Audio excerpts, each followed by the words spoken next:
اورنگزیب عالمگیر ہماری جو برصغیر کی تاریخ ہے، ہمارا جو ماضی ہے،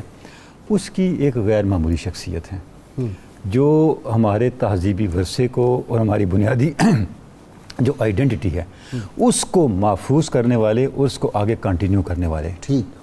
حکمران ہیں، یعنی چھٹے مغل حکمران ہیں۔ اور جب انہوں نے تقریباً 50 سال کی عمر میں وہ تخت پہ آئے اور اس کے بعد 50 سال جیسے آپ نے بتا دیا وہ اقتدار میں رہے، اس دور میں ہندوستان کے اندر انہوں نے یک وقت کئی حوالوں سے ایسی اصلاحات کی جن کی پہلے کوئی مثال نہیں ملتی، اور بعد میں بھی نہیں کوئی، بعد میں ظاہر ہے اس کے بعد اس کو کاریہ کرنے والا کوئی اتنا بڑا جینیس تھا نہیں۔ یعنی یہ بھی ایک بہت بڑا کوسچن ہے نا کہ اورنگزیب عالمگیر کے بعد مغلیہ سلطنت کیوں انتشار کا شکار ہونے لگی، کیونکہ وہ اتنا بڑا انسان تھا، اتنا بڑا حکمران تھا، اتنا بڑا جینیس تھا کہ اس نے جو بلڈ اپ کر دیا اس کو سنبھالنے والا ہی کوئی نہیں تھا۔ بعد میں کسی کے اندر اتنا بڑا اتنا جینیس ہوتا، اس کے اندر اتنی کیپیسٹی اتنی کیپیبلٹی ہوتی، وہ اگر آپ ان کی سیاسی بصیرت کو دیکھیں، ان کی دینی کمٹمنٹ کو دیکھیں، ان کی رفاع عامہ کو دیکھیں، بھائی صاحب ہم صرف اورنگزیب عالمگیر کی دوسری کہانیاں سنتے رہیں۔ آپ دیکھیں کہ اورنگزیب عالمگیر کے وقت کیا عالم تھا برصغیر کے معاشرے کی جو معاشی استحکام ہے اس کا، کہ ورلڈ جو جی ڈی پی ہے اس کا 1/4 ہندوستان کا تھا، اللہ، اور اس وقت جو ریونیو تھا ان کا جو معاصر لوئس چہاردم تھے ان سے 10 گنا زیادہ تھا، فرانس سے 10 گنا زیادہ تھا اینول ریونیو، باوجود اس کے کہ انہوں نے ان سب چیزوں پہ ٹیکس ختم کر دیے تھے جن کا آپ نے ذکر کیا۔ انہوں نے سارے مذہبی ٹیکس ختم کر دیے تھے، 80 مذہبی ٹیکس تھے جن کو اورنگزیب عالمگیر نے ختم کیا۔ تعلیم پہ ٹیکس تھا ہی نہیں، یعنی کہ ہندوؤں پہ 80 ٹیکس تھے،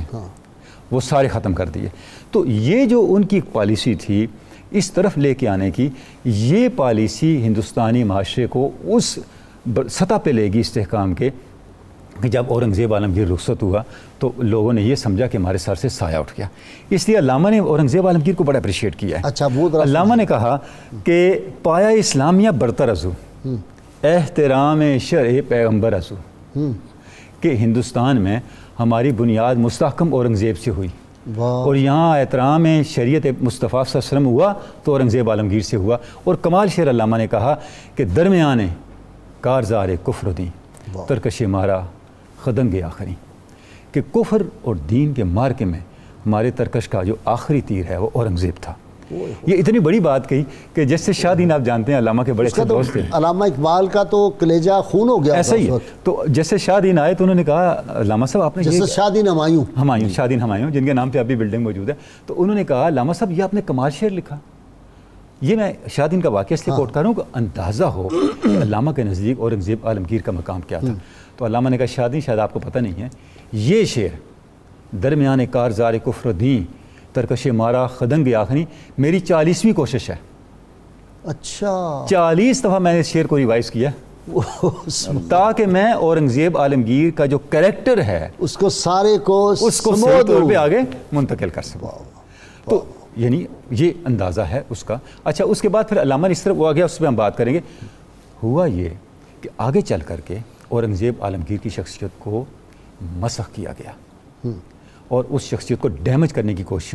لیکن غازی صاحب آپ دیکھیں کہ پھر مخالفین نے اس کی گواہیاں دیں۔ آپ مسلم ہسٹورینز کو چھوڑ دیں، جو غیر مسلم ہسٹورینز ہیں، ویسٹ کے لوگ ہیں، ہندو مورخین ہیں، انہوں نے پھر لکھا کہ اورنگزیب سے زیادہ متحمل مزاج، رواداری والا اور عوام کی فلاح و بہبود کا لحاظ رکھنے والا حکمران ہندوستان نے نہیں دیکھا۔